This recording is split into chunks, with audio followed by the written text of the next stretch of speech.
Guys, it's time for Netflix Roulette once again, and love was in the air.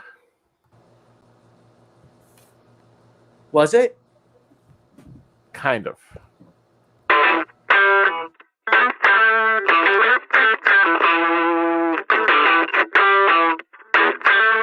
Film is a medium that transports. All I have to do is pop myself in front of the TV to watch a movie, and I can just enjoy it, whatever place the film takes me to.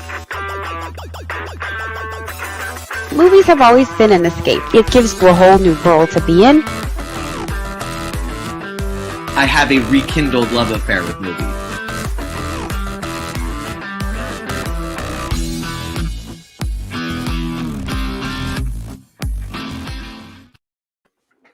Welcome, everyone, to this episode of Real to Real Talk. I am Sergio Barrera, and joining me, as always, are the other Real to Real talkers, Susan Chisholm and Paul Britton. Welcome back, guys. It's time to talk movies again. Yay! Movie time. And Sorry. that little song right there that you just did was more entertaining than I got to talk about this week. So, it is time once again, folks, to talk about, or not talk about, but to visit realgood.com and their roulette wheel, because it's time for Netflix Roulette once again. We want to say thank you to our friends at realgood.com who provide us with the opportunity to put ourselves into their hands. And boy, does stuff happen when we do that. Indeed. It's a good experience. Yeah, indeed. Romance was the topic. How do we feel about romance movies, guys? Sergio. Yes. I think you have a different topic than we had. Yeah, we changed the topic, Sergio. When? Like immediately after, immediately. Well, anyway, we're going to talk about some films that Roulette gave us. We're going to talk about 3 films, 2 of which are related, 1 of which is completely unrelated. When did we? I don't recall this. We switched it to anime. Yeah, we switched it to anime. Well, fortunately, mine was. Aha! No, it wasn't. Oh. It wasn't. Well, How fine, be did I that way. forget this? So much has happened. Hey, listen, I'm looking bad on my own show. Nice. That's okay. You are not. You're just No. you were ahead of the curve. It was funny because I saw y'all's reaction. I was like, I done fucked up. Sorry. That's okay. It was originally romance, and then Yes. I was like, you know what? Whoops. You know what? I'm not feeling this. I don't want to do this. Now it's Change coming back. topics. Now it's coming back. Well, darn.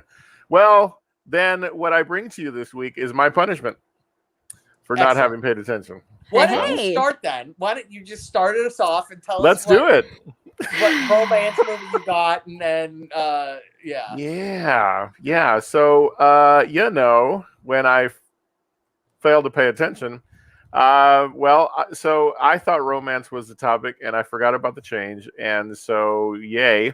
I got a movie that was quite interesting because no matter what the topic would have been, this was just a bad movie. It was called To and From New York. I did some research after watching it because I was like, oh, I need to do some research. Let me just start at the fact that this movie's budget was $50,000.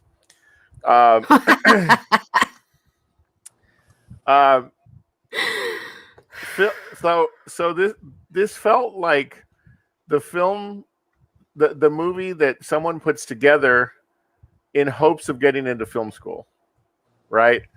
And I'll make my assessment of this quick since, of course, I was off topic. My apologies, team. But I will say this. It was an hour and a half of my life that I was like, what do I learn from this? Nothing. Okay, so it doesn't matter that I went with romance because there was nothing about this movie, even though it was listed as romance by Netflix, that was in any way romance based.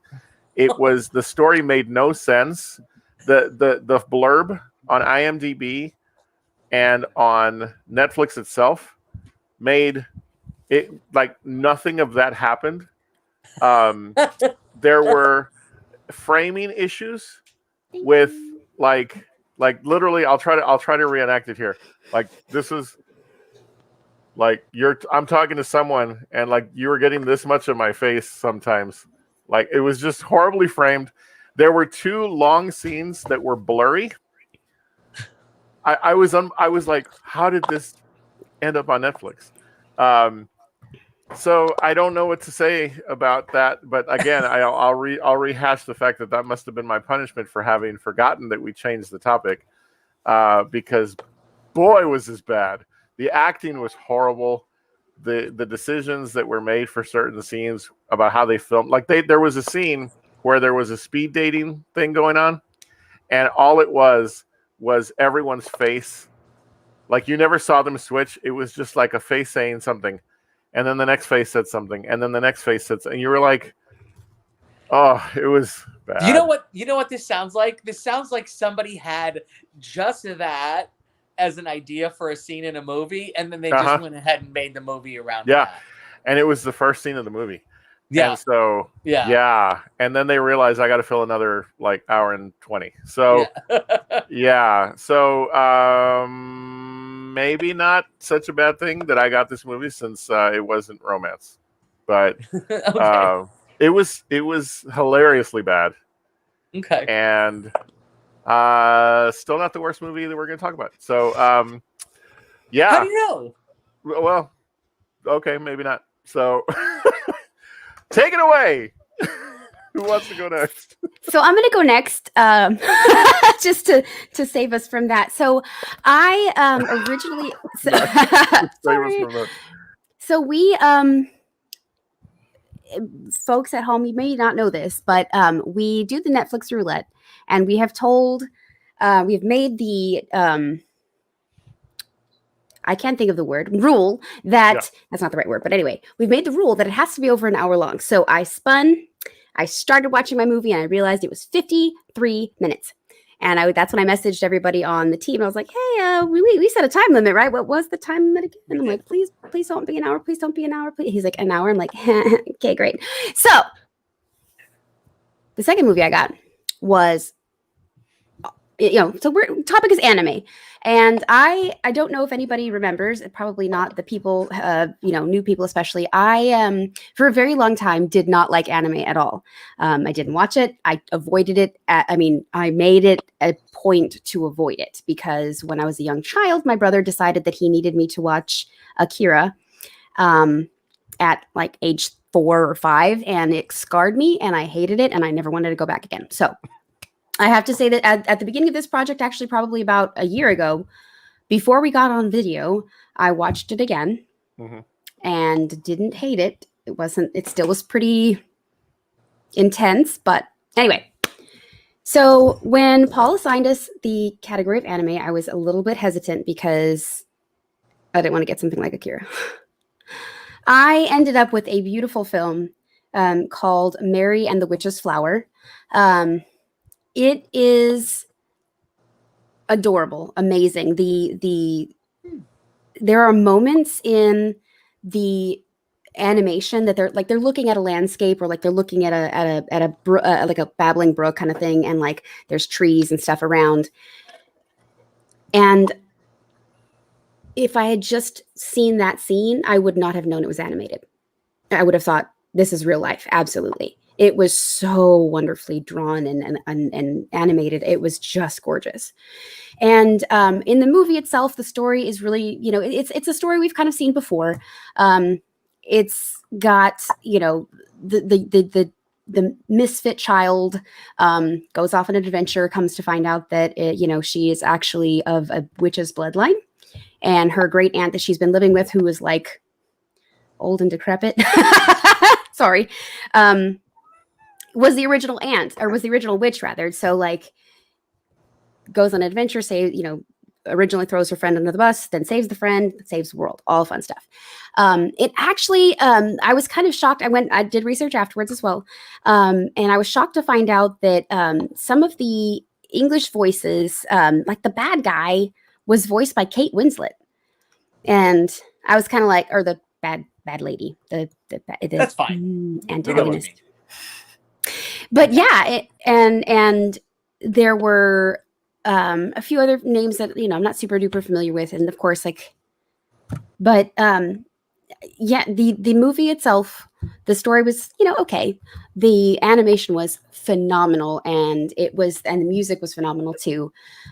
So I am really pleased with my my anime roulette Cool. gift, I guess. Nice. This time. Yeah, absolutely. So I highly recommend people watch it. It is geared towards a younger audience, like young adult kind of audience. Sure. But even as an adult, it's great. It's, if you need a kind of a gentle ease into the world of anime, this is it. Cool, yeah. Yeah. So, and then we do taco ratings on these, right? Or no? Sure. Yeah. I would give it 4 tacos. Yeah. 3.5, Wow. 4 tacos. Nice. 4 tacos. 4 tacos they're all right. Good. Excellent. So I guess that leaves me. That leaves Paul. I didn't do research. I did pre-search.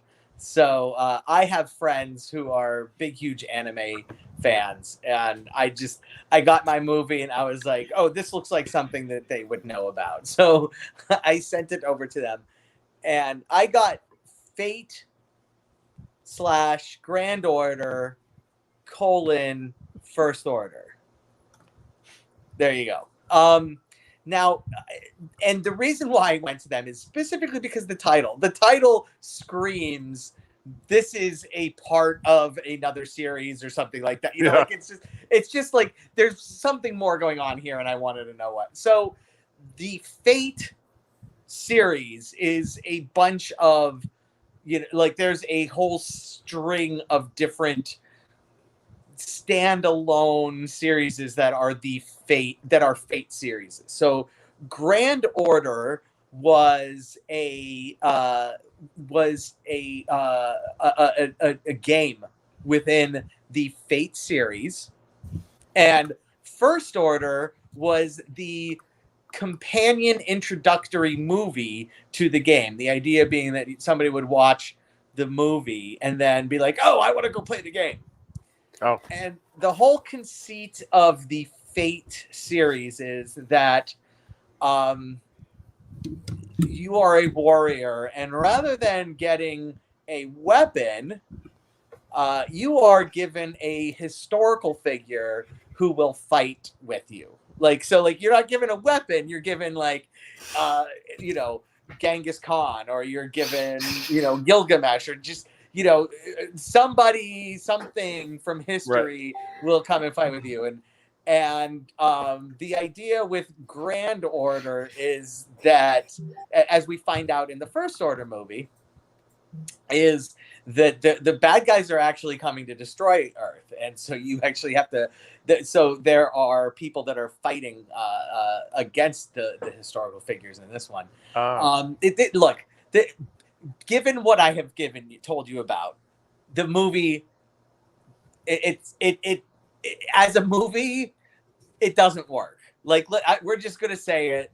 It is literally the first act of a story, so you're not getting everything. You're getting a teaser that tells you these are the characters that are going to be involved in the game, and go play the game. So it's really tough for me to rate this one. I will say, if instead of being just the first act in a game, if it were the first act in a trilogy, I probably would have just went ahead and watched all 3 for this segment, just to be okay, well, here's what happens, and just to have some completeness. It's fun. It's got the classic anime thing where somebody either is died or is horribly wounded, but comes back super powerful and ridiculously sexy, and that happens here, and that's fun. Early on, it happens. Sorry. I'm doing this, by the way, from a hotel in Washington, D.C. So I'm using my phone, and I'm trying to set up some kind of stable camera situation. It's just not. Anyway. I will say, if I played games, I suppose maybe I would go play the game based off of the movie. As a movie standalone thing, Probably didn't work. Just because there's no ending. I don't know what to do with it, so I'm just gonna go ahead and give it 2 tacos. But just because the animation was cool and they had a super hot smart chick. So how many are in the series? Do you know? Like how many different Fate series are there? Yeah. I don't know. Okay. My friend just said he explained what this movie was, and he's like, but don't watch that. What you should watch is this. This is, and I don't. Unfortunately, I didn't write that. I don't remember exactly what he said from the series is the really good one. Like he said, one of the most of the series aren't very good, but this one in particular is fantastic, and you should watch that. And so, like, I may go and like, I didn't write it down. So, and even if I had written it down, I have absolutely no notes with me today. So, unfortunately, but here we are. I'm in a hotel, so dedication, right? Absolutely. 2 tacos for Fate / Grand Order / First Order.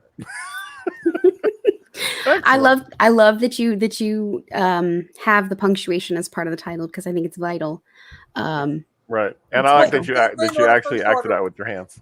Yeah, without the punctuation, the title is what? Like, even with the punctuation, if you don't know anime at all, like if you just don't understand, like if you've never encountered anime at all, the title would be like, what the fuck is going on with that title? But if you've encountered anime tangentially even a little bit, you understand the flow of these things, that there are different, not just seasons but series, and like they're completely standalone. They may have something to do with prior, like there may be crossover characters or not crossover but carryover characters, but that's not even necessarily true with anime. It could be completely brand new. But so the punctuation is important. So I am including the punctuation when I say Fate / Grand Order / First Order. So there. Got it. All right. Well, there you go. For anyone who cares, had I spun anime, I would have gotten Violet Evergarden / Eternity and the Auto Memory Doll. Nice. And I guarantee you that would have been better than what I watched. So yes. I have not seen it, but I have been told by multiple people that I need to. Really? Yeah. That title? Yep. Oh, okay. Well, I think there's more than one of the Violet Evergarden movies anyway. Oh, okay. Yeah, well, that must be colon. So there you go. That's the colon. The colon means this is part of a series. The slashes means this is the series. I need to show you guys. My husband is playing at his computer across the way, and his reaction was this with the thumbs up. Thumbs up. Oh, there it is. Okay. So there you go. I can't think personally of a better endorsement than that. So there you go. I agree. We should get him to do that, and we'll put that as a promo for our show. Maybe we can do a real quick review on that next week. Just all on Violet Evergarden. Well, we'll see. Listen, all righty. It was a challenge to get these movies in for this week. I would just like you to know. I imagine so. You were pretty busy. Well, I again apologize for my faux pas, but hey, we're here, and so that is this month's realgood.com Netflix roulette. We thank you so much for being with us today. Make sure you go over to realgood.com and spin the wheel. Why is word so hard? Spin the wheel yourself. You can choose from upwards of about 15 to 20 different categories, if I remember correctly. And sometimes you just can't decide what to watch, and then you'll be glad that you chose. Yeah, there you go. Because I think we're running the streak still of getting pretty weird stuff. So, but yeah. And somebody got one good thing, so that's good. I got a good thing. It happens. It happens on occasion, absolutely. But we love our friends at realgood.com. So sometimes we two of us get good things. So right, yeah. I just got lucky. It's always a crapshoot, but that's all right. All right. What is not a crapshoot is you can see us here on YouTube week to week. So please make sure you stop by and click subscribe if you haven't already. We thank you if you have. Click that notification bell so you know when our episodes land. But you know we're going to be here on Tuesday nights, 8 Eastern, 7 Central in most cases. But because Paul is in Washington, D.C., and we hope you're enjoying your time, Paul, here we are a little bit later than normal. But make sure you check us out on YouTube Live. Also on Facebook Live week to week. You can find us. But on Facebook, you can also go to our page, Real to Real Talk, where you can find out what we've talked about in past episodes. You can comment on our posts. Let us know what you're thinking. We want to hear from you. And, of course, we want you to just keep watching week to week. On Instagram, you can find out what we've talked about in the past as we post all of our posters from past episodes. And, so follow us on Instagram at Real to Real Talk and communicate with us there as well. Yeah. It is time now to find out the amazing Paul Britton's journey through weirdness and who knows what. Paul, it's time for What the Hell Did I Just Watch? I got a good one this week for you, Sergio. Yeah. So Susan, feel free to chime in, but I am directing this at Sergio. Okay. Just because I know that I know the kind of movies you like versus the kind of movies that he likes, and so That's cool. Kick back. I'll go grab a snack. It's good. No. Stay put. So Sergio. Yes. Every once in a while, you feel like watching a sci-fi flick, right? Even Susan, course. you like watching sci-fi sometimes. Yeah, yes? I love sci-fi. All right, great. Hey, Sergio, every once in a while, do you feel like watching a movie about vampires? Does that interest you? Absolutely. Right? Susan at all? Depends on the mood. Yeah, see, that's where I was afraid of. Depends on the mood. There's a Right. possibility. Sure. Hey, Sergio. What would you say if I told you, hey, you know what? I just feel like watching a movie where a really hot British chick walks around inexplicably naked for the whole thing. What would you say to that? I would say maybe you watch it and tell me about it on What the Hell Did I Just Watch? Would you? What if I told you could have a sci-fi flick about alien vampires where alien one vampires. of the 3 vampires is a British chick who walks around naked the entire movie? How would you feel about that?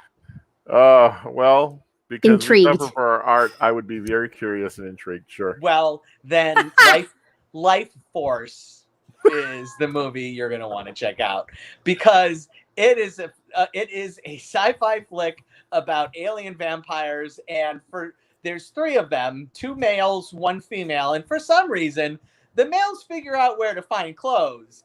The female, not so much. Well, it's 1985, so Yeah.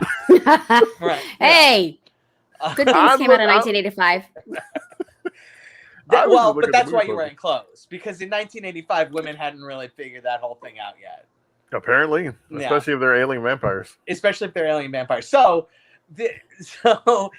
I will freely admit, I absolutely loved the first 15-20 minutes of this movie, just because it was so derivative of Alien that I was like, yes, that's if you're just gonna be a completely derivative of a movie, you might as well be derivative of Alien. Basically, what happens is there's a group of astronauts exploring a comet that is, in its closest ever blah blah blah to Earth, and they're up there exploring it, and they find something within the what's it called, the not the coma. Oh geez, I remembered the phrase. I was working on it this earlier today, and I remembered the phrase. The area around the comet. So they found this weird thing, and they of course had to go and explore it. By the way, those of you who have seen sci-fi movies, never explore the weird inexplicable thing around the other thing that you're supposed to be looking at. Just don't do that. Just stay far away, stick to exploring the area that you're supposed to. If you find something weird, note it and then go home. Yeah, don't go chasing waterfalls, y'all. Don't go chasing waterfalls. Anyway, no, they decide they have to go explore this thing, and it turns out that this is a ship that was in distress and got caught up into the comet, and but the ship was vampires, and Space vampires. The three remaining ones that were still alive were naked, and the dudes, shortly after coming to Earth, kill a couple dudes and take their clothes. The woman, she kills a few people too, has no need for their clothes, none whatsoever. And so it gets like, once it gets to Earth, I love like the opening, like you said, I love the opening like 10-15 minutes. It's completely alien derivative. Doesn't matter. I still loved it. Basically, like, and then it just goes downhill and gets weird. And I like, other than the idea, like the idea is that, so this race of alien vampires is actually the source of the vampire myth on Earth, so that's where the whole myth came from, including the fact that like they change into bats because they like their natural form is this weird bat creature, but they're able to like connect with people's brains and read their brains, and so that's how the British chick takes the form of the beautiful woman, because that's like the form that the astronaut that she the sole surviving astronaut, that's the form that he most would like, and so she takes that form as opposed to looking like the horrible bat creature. And the title Life Force is because they don't suck blood, they actually like suck your life force out, and so that's where it comes from. It's an interesting artifact from 1985 with some really top end 80s boobs, and some weird stuff going on otherwise. But yeah, so yeah. There you go. Paul, I have listened to every word you said, but I've been dying to ask you this. It says that one of the cast members was Patrick Stewart. Okay. Let's get into that. So yes, Patrick Stewart. I love that. Yes, Patrick Stewart is in this. I mean, it's got Patrick freaking Stewart in it. It has Patrick Stewart in it. That alone should get it a taco. As in an early turn, as not from Dune, but the same time frame. Gotcha. So it's Patrick Stewart post Dune. Pre The Next Generation. Let's just say he's there briefly and not long enough, I guess. I don't know. This was before he was discovered. I mean, Patrick Stewart, so it's just kind of like, hey, that's Patrick Stewart. Why is he here? Like, shouldn't he be doing other more important things? And the answer for 1985, Patrick Stewart is no. Nope, he should not be doing more important things. Leave it be. Don't change the timeline. Right. Let's be thankful that this wasn't the film that made him. So, or cost him, for that matter. Here's the other interesting thing. Okay, so not only is Patrick Stewart in this, but the London Philharmonic does the score. The score? Wow. The score is amazing. Like literally, like it just envelops the entire movie. The score is fantastic. It's a joint venture, like by England and some other. There was some serious money put into this movie. There was some serious money put into this movie, but it just is like, why? After the first 10 minutes where she's just naked, it's like, okay, but it just keeps going on. And it's like, at some point she's going to find clothes, but no, she doesn't. And it's like, why? Wow. I don't get it. Why is she naked the whole time? There's no reason for it.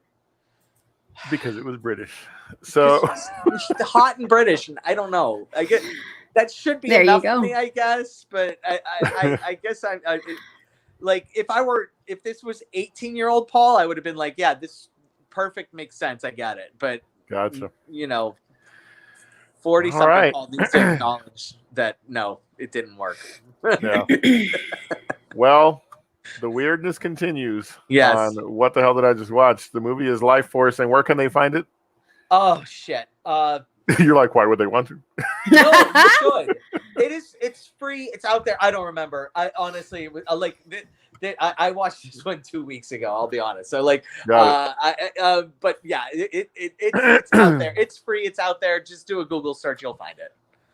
Indeed. All right. Well, every week you could go to our friends at realgood.com who tells you where to stream anything, and they tell me you can stream it for free on Pluto TV, or you can rent it from Vudu, Prime Video, Microsoft, and iTunes. Thanks, realgood.com. Yay! Indeed. All right. Well, week to week, you can find out what weirdness Paul watched. So make sure you tune in and find out, because you have to share this with him, these experiences. So, Life all Force. Right. Life Force indeed. Well, it's time to hear from the Life Force named Susan, because Susan, it's time to find out what you watched, as we are now going to jump into Susan Finally Saw. Okay. So the story I told in the beginning about my experience with the roulette wheel. I was, let's just say I wasn't complaining per se to one of my friends about it, because I was like, dang it, I got a 53-minute movie, and I was so excited about it because it looked really cool, and I even started watching it. And they were like, oh, what movie was that? And I told them the name of the movie, and they're like, I think you should watch that. So I was like, hey, that's the criteria for Susan Finally Saw. Wow. So I watched it, and the movie was called Modest Heroes. It is a 53-minute. It's not a movie per se. It is a series of short, like film shorts. Like, it's incredible too. I mean, the same thing with the artistry in the animation, where if I had paused it at that moment, walked away, and come back, there was no way I would have known that it was animated. Mm-hmm. So it's a series of short stories. Like the first one, there's no dialogue at all. The first little short story, and it's everything is told by like the visuals. Like the first story is like it's it's two kids. They're out hunting with dad, and some stuff happens. And anyway, it's gorgeous. Like even more so than Mary and the Witch's Flower. Like it was strikingly beautiful. And through the different stories, you learn a bunch of different, like, different timelines and everything, of course, like they're completely different shorts. Like they're not related at all. But it was real, and it was captivating. I'm bad about watching movies. I'm bad about watching TV. Like it's really hard for me to sit down and watch a couple of episodes of a sitcom or a, drama, whatever. But I sat through this whole movie, like just wrapped with the gorgeous colors, and the music was amazing. There were parts of it, obviously, it wasn't subtitled or anything. It was just, straight Japanese, which is fine. It was great. And it's available on Netflix too. So highly recommend y'all watch this Modest Heroes. If you can get through the first short story without at least tearing up a little bit, I would be impressed. So watch it. All right. All right. You can check out Modest Heroes on Netflix. Go ahead, Susan. I'm sorry. I apologize that there are no naked space vampires for you. It's not a requirement, but it helps. Are you okay, Thanks, Sergio? I'm going to be fine. I'm a little damp now. So,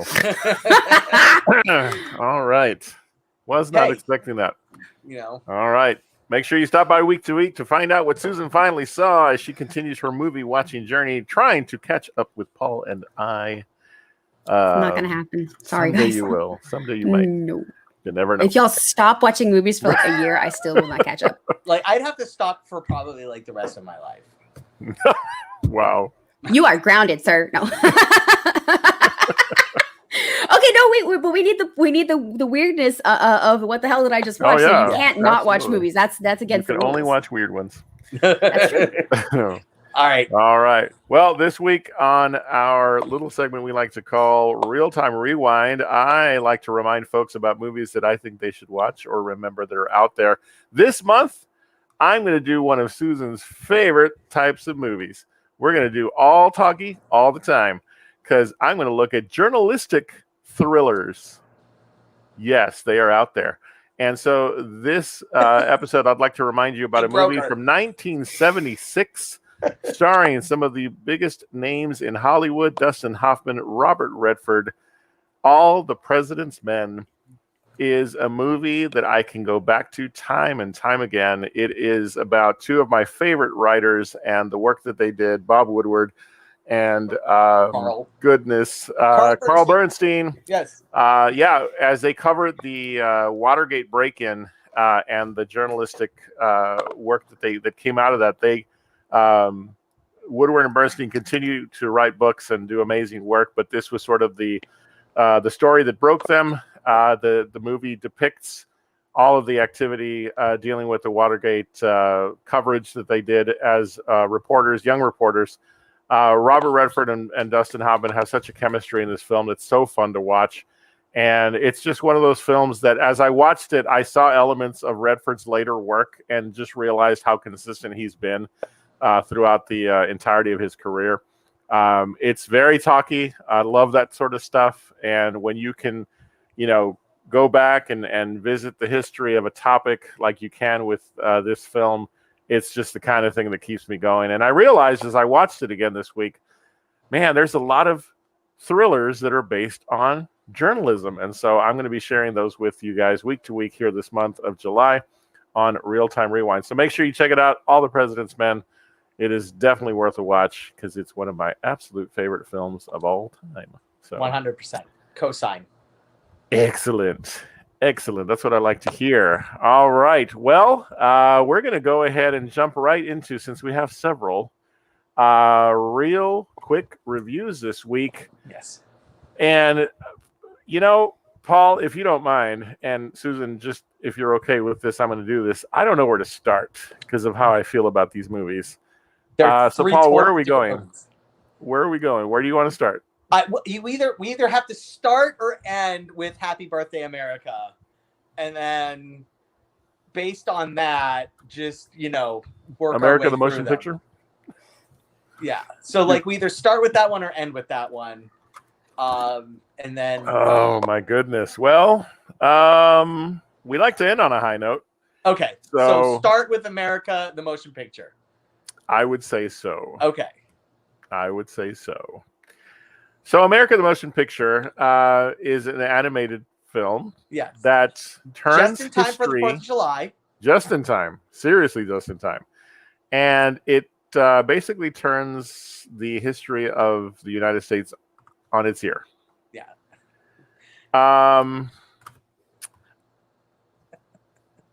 I struggled with this movie. Aw. Oh, gosh, did I? It's so dumb. It's so ridiculous. Let me tell you what I thought through more than just one of these films that we're going to talk about.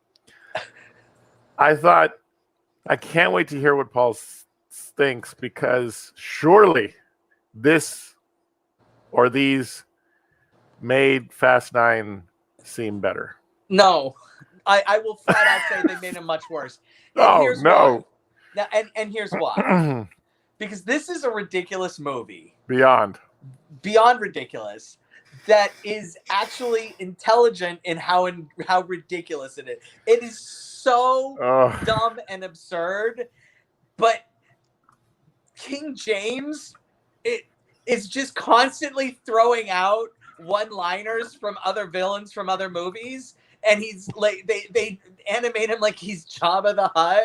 Yep. And he's spouting, he throws out lines from Darth Vader and Jabba the Hutt and Palpatine and all these and other villains from movies, and that's brilliant. There's a scene where George Washington is trying to break a code, and they animate the scene from Swordfish where Hugh Jackman is doing, and it's literally a shot-for-shot homage to the Hugh Jackman scene from Swordfish.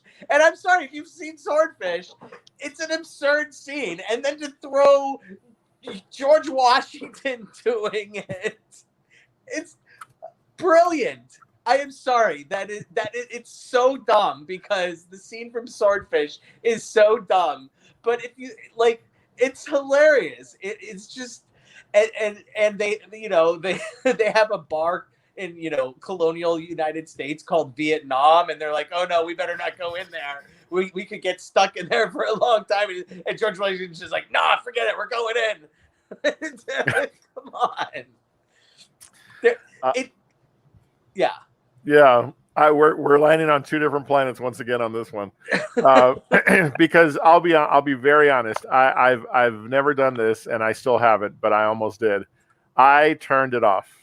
Okay. I was so disgusted with it. I was so taken aback by it. I can understand that. that I thought this will be the first movie in the history of doing this show that I'm going to just have to say, guys, I couldn't finish it. It was ridiculous. But I slept, and the next morning I said, you know what?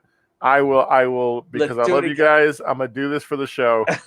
And when it was done, I was like, oh, should have stuck to my guns. But no, for me, and Susan, you'll have to let us know, which ones you're chiming in on these. This movie was, and Paul, don't misunderstand me. I get completely what you're saying. Yeah. I just thought it was a bridge too far on so many things that it was offensive to me in many parts. Again, I wanted to like it. I did, but it was just so out there. I love movies that are send-ups of things, and I love movies that redo history. Yeah. I mean, Tarantino. But this was just something that I thought, man, it's one of those moments where I go back to some things I hate in comedy, where we go for the lowest common denominator joke. Like, let's get the easiest laugh out of being offensive or whatever. And I didn't enjoy it. I made a commitment to finishing it. And in doing so, I also read other reviews and so forth. And I have to tell you, Paul, that I literally sat there after reading several reviews going, maybe I just didn't get it. Maybe it's me. Because it got some decent reviews. Mm-hmm. And they appreciated the humor and the things that you're describing. So I'll be happy to say that this maybe just wasn't my cup of tea. Mm-hmm. Tea, get it? Yeah. But I get why people liked it. It was irreverent. It was, it just threw the obviously the history book out the window. There were some creative decisions made. I love the fact, as many did, that Benedict Arnold was a werewolf, because it just made no fucking sense. That was my favorite character of the entire film. Right. But overall, since we're going to rate it, because here on Real to Real Talk, we do 5 taco ratings, where a movie can get as many as 5 tacos. If you want to give it some extra love, throw in some guac. Again, because of my taste for films and certain things, this is only the second time that I'm going to give a film 0 tacos. It had just that much of an effect on me. I just couldn't do it. Susan, so, Paul, I'll defer to you. Did you see? You didn't see it? Okay, I'm giving this the Susan Memorial F9 4 tacos. Wow. Because under no circumstances did F9 deserve 4 tacos for anything, and under no circumstances does this movie deserve 4 tacos. But I'm doing it because. But you enjoyed it. I really enjoyed it. Yeah, that's fair. What the heck? That's just like my opinion, man. I know, and it's my opinion that this movie. Yeah, no, he's doing the same thing. Maybe I'll watch it and I'll be like, okay, cool. But yeah, no, we can't go back and memorialize my 4 tacos. They're fucking delicious, y'all. Okay, so these are delicious 4 tacos for this movie that made no sense and was just hilarious. And our friend Bifford the Hobbit agrees. He says America equals 4 tacos. So There you go, Paul. Affirmation. From a loyal follower of our show. Excellent. And again, is he paying you? No. Bifford, is he paying you? You should get a cut of this. I'm just saying. No, it's honestly like, what's your thought? Really, super, super quick. Team America: World Police. Have you seen it? No. Yes or no? I have. Nope. Okay. I have, and it's funny.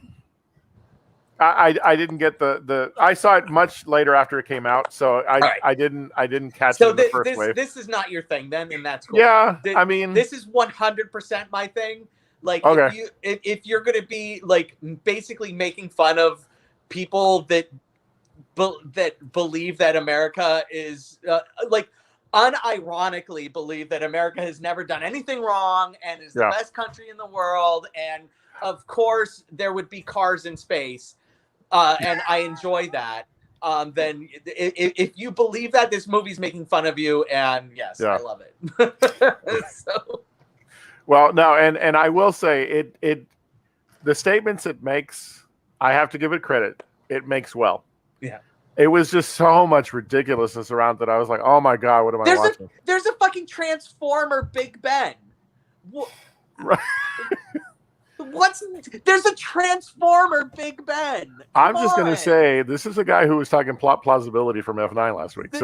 I'm glad you liked it. The double-decker buses are AT-ATs. Again, there were elements of it that they were okay. I was okay with it. And that was one of them. But just overall. But no, I get you. I get you. Biffer has another note. Yeah. He qualifies his tacos by saying, "I'm a young dude with low expectations." Okay, I love it. That's cool. When I started watching this, I literally my expectations were out. Like I had no expectations. Yeah. I will say that as we prepare to segue into the Tomorrow War, that there might be a small chance that my feelings about this next one might have impacted my feelings about America, the motion picture. So go ahead. The Tomorrow War is the most ridiculous sci-fi movie that I have ever seen. Listen, people can talk about, well, it's because Chris Pratt played the same. I don't give a shit that he played the same person he always plays. No. There were plot elements that were stupid. There was danger turkeys as the villains. This was. I felt my IQ lowering as every minute of this movie flowed forward. I can't think of any reason why I would ever revisit this bomb of a film. And it was ridiculous. It's so ridiculous. Absolutely ridiculous. And I love action movies. I know. I have loved films that others have panned, but this one was like, what? I know. Yeah. Here's the thing. So, Susan, have you seen this one? Because I want you to check. I did not see any of the real quick reviews because I was working 12-hour days at a hospital. All right, cool. And thank you for that. Cool. Thank you for your the next one. I hope that you will circle back and catch it sometime. But this one you can skip. I will say, if you just want decent action sequences and really want to just be so taken out of the plot in the first 20 seconds of the movie, maybe 15 minutes. If you just like, so I'm not going to try to follow this plot, I just want some decent action sequences. You can do worse than the Tomorrow War. Like you can literally do worse than the Tomorrow War. Like you could watch F9. No, sir. Yes. No, sir. No. The problem with the action sequences in F9 are not the problem with anything in Tomorrow War. It's just too the Tomorrow War is a sci-fi movie, and you're not necessarily expected to believe shit's going on because it's completely and totally sci-fi made up bullshit.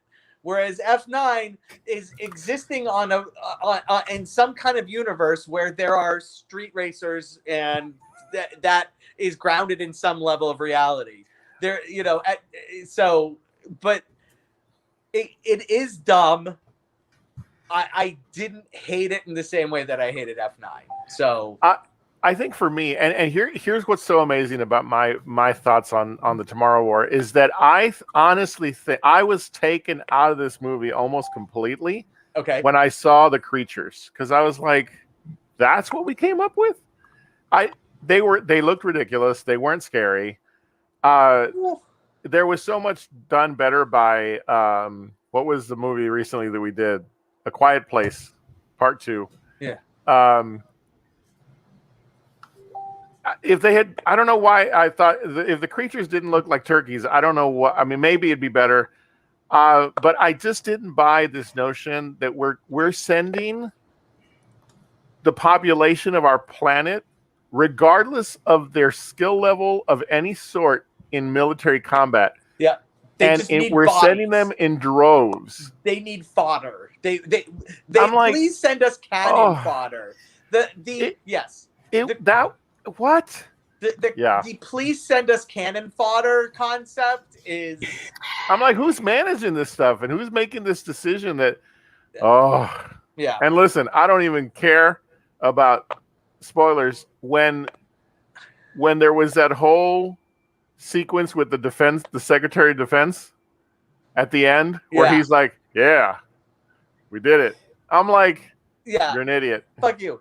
It was such a bad movie. The problem with this movie is that, so they come back from the future, and there's still more movie. And yes, no, absolutely. Like literally, I'm watching this with my son here in this very hotel last night, and they come back from and we're like, oh, I wonder how much more time is left, and we hit pause, and it's like there's 40 more minutes, and he's like, well, maybe that a lot of that is credits, and I was like, this is a Disney Plus movie. It would have been better. Like 15 minutes of credits. It's like it's going to be 5 minutes of credits at most. We're looking at 35 more minutes of film, and for as ridiculous as the concept is, that the last 35 minutes was the part that got me. Like, I was just like, come on. Yeah. Did I hear you correctly in saying that you watched that last night? Yeah. Sergio, I'm not the only one. He ribs me endlessly because I wait until the night before pod. I'm like, I just want it to be fresh in my mind. I can explain why I waited until last night. If you must, like there is a reason. No. You don't have to explain it all. Because you are great. Thank you for saying that. I just wanted to shove it in this guy's face. Right. Yeah. I would say that at the end of the day with this film, they tried to get that sort of sentimental like moment between father. It was just so bad. No, I'm like, we're just flying into Russia. Russia. Okay, but here's the thing. We're gonna jet ski across Russia, or what is it? Snowmobile across Russia. Here's the thing that doesn't make the one thing that parallels this movie with the Fast and Furious movie is if family is really literally the most important thing for you, don't put your fucking family in mortal peril. Like, don't do it. That doesn't say family is the most important thing. That says I don't give a flying fuck about family. I'm just here for the thrills and the rush. Because if you're putting your family in mortal peril, you don't care about them. Right. Like, I love my family. Never have I said, all right, guys, I'm going to prove my love for you by, sending you forward 30 years in the future to retrieve something or, hop onto a moving semi truck while, to steal shit. Like, these are things I've never done with my family, and I don't think that makes me like a bad person or love my family any less. So, enough with the family putting family in peril, and that apparently is a good thing. So we're not doing that anymore.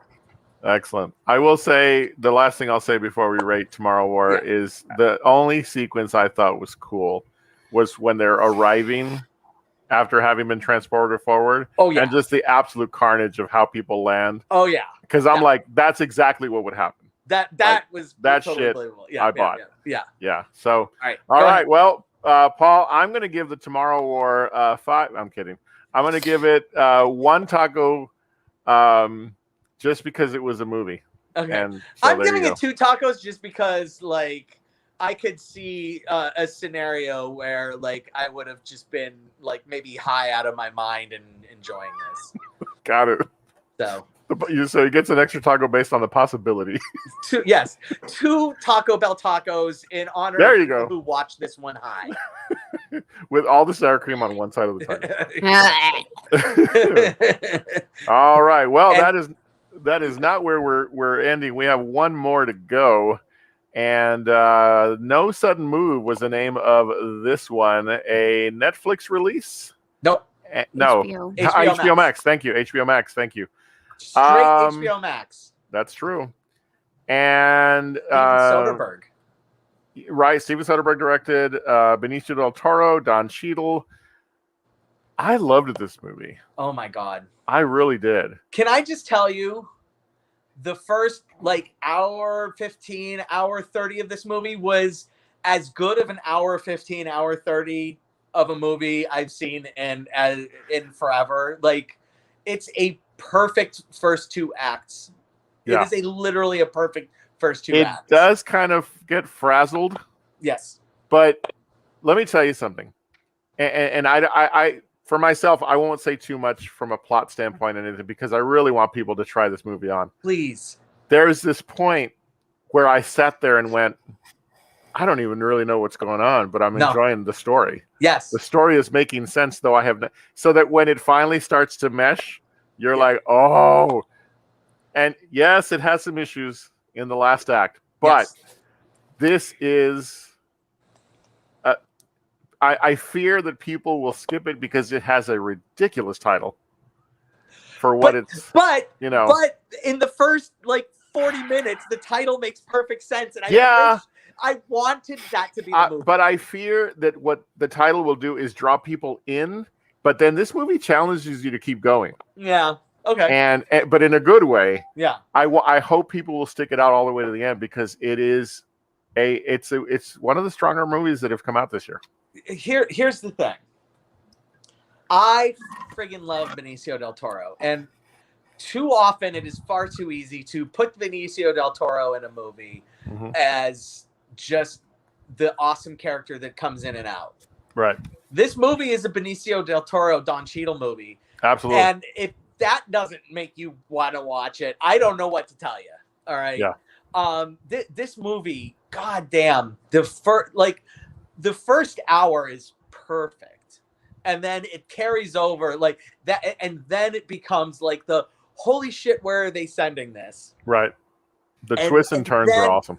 I have to say, Matt Damon shows up, and the first, like, you know, in the third act, basically, Matt Damon shows up. And when we first meet Matt Damon, it's still like, I'm loving this. And now it has Matt Damon, you know, and unfortunately, I feel like it's his character, not him, but his character that kind of unravels it a little bit. Like just the role that character plays, that makes it like, oh, this is where we're going.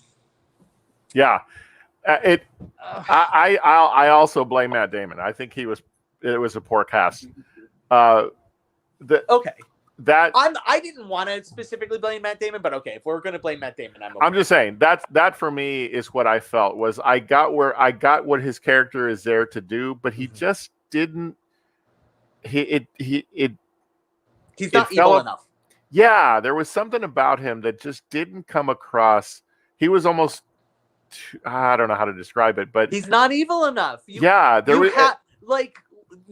that's the thing. I don't want to give anything away, right? But the topic could have been made darker by a better portrayal of that particular role. Who you can. The thing is you need somebody, an actor who can step in, and instantly we have distrust of that actor. And Guy Pearce. Jeremy Irons, Guy Pearce, Jeremy Irons. No.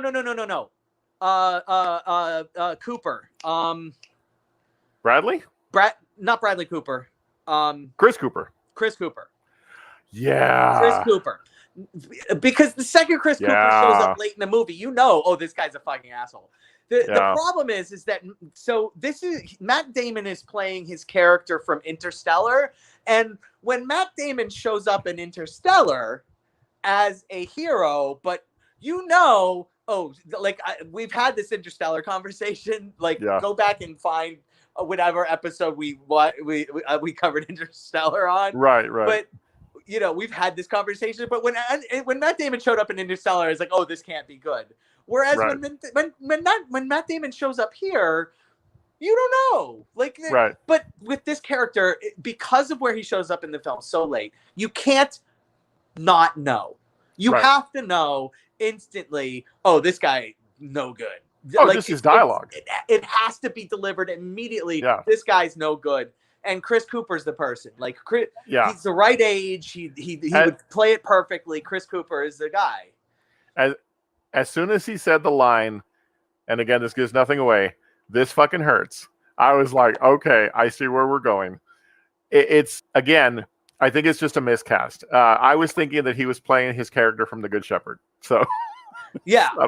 But and that's regardless, my point, that's the problem is that, like, that character where he's introduced and what's going on, it's so late in the film that character can really go either way. Yeah. And then to have the entire movie turn on that character, it's tough. Yeah. It doesn't ruin it by any stretch of the imagination. It doesn't ruin the movie. It doesn't ruin the movie, but it takes the movie into a direction where it's totally different, not at all what you're expecting, and I liked the first hour more. Yeah. I guess that's the best way to put it. Indeed. So for No Sudden Move on HBO Max, Paul, what would you say you'd give it from a taco rating standpoint? So it's tough because I really disliked the end. I really it got to the point, like the very end. Mm-hmm. I genuinely disliked it. Like, I did not like the ending. I was wondering. Yeah. And not because it's like, the ending absolutely could elicit the effect of, of course, this is exactly how this would happen. But instead, for me, it was like, oh, fuck you, no. So I'm gonna, I want to give it more, but I got to go with 4 tacos. It's just, okay. I get it. I get it. The first hour gets 5. The last hour, like the last 5 minutes, gets 0, and so I'm gonna go with 4. Yeah. Yeah, but I loved the first 2 acts are perfect. The first 2 acts, I will watch this again because of how fucking amazing those first 2. And I'm gonna watch it again like within the next couple weeks. Like, this was a movie that sat with me after I watched it, and if I didn't have an insanely busy week and a half, past week, I would have watched it again for sure. But it's so good. I hope people watch this movie. This movie needs viewers. Same. I was 3/4 of the way to 5 tacos, and if you're watching and you haven't decided whether you're going to watch this movie or not, watch the movie. I'm going to give it 4 tacos because it almost got to the finish line. But that doesn't change the fact that it's a great story. Yes. And it captivates you right from the start. Yeah. You got to like talkie. But Susan, I echo Paul's thought. You got to watch this movie. I think it's one you'll enjoy. If you have an opportunity, I hope that you give this a chance. The first hour is perfect. We haven't even talked about the acting, and I know we're going to wrap up soon, but Don Cheadle and Benicio del Toro are fantastic in this movie. Yeah, so it's not just like Benicio del Toro and Don Cheadle. It's Benicio del Toro and Don Cheadle absolutely hitting it out of the park for the entire movie. You get those 2 guys for the whole movie. Yep. And they're amazing throughout. And a lot of the supporting cast as well. They just fill it out. They fill out the story really well. Yeah. So, make sure you catch No Sudden Move on HBO Max. And let us know what you think. You can do so by visiting us on Facebook at Real to Real Talk. Let us know your thoughts on the movies that we review week to week. Also, if you're watching on YouTube Live, we thank you. Bifford the Hobbit, we know that's where you catch us, and we thank you for joining us there. Make sure that if you haven't already, folks, subscribe. Click that subscribe button and also that notification bell so you know when episodes land week to week. You can always count on us being here on Tuesday evenings, 8 Eastern, 7 Central will be our normal point that we start. And don't forget, visit us on Instagram as well. Check out past shows that we have done.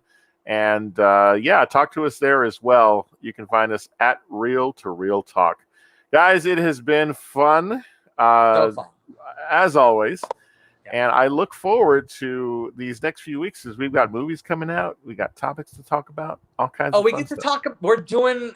Are we doing a whole whole Marvel MCU extravaganza next week?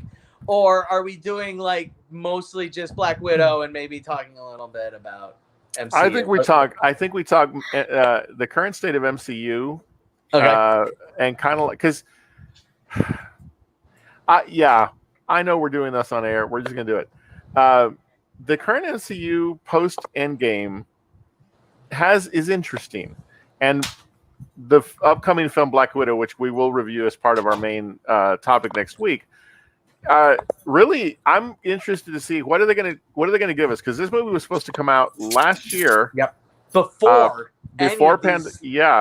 right. Before a lot of what we eventually got, and so it's going to be interesting to see, because this is one of the first movies post Endgame that I have been excited to watch, and so we'll talk a lot about that and more on next week's episode. Until then, on behalf of Paul and Susan, thank you as always for joining us. And don't forget, you're awesome, you're amazing, and the world's a better place because you are in it.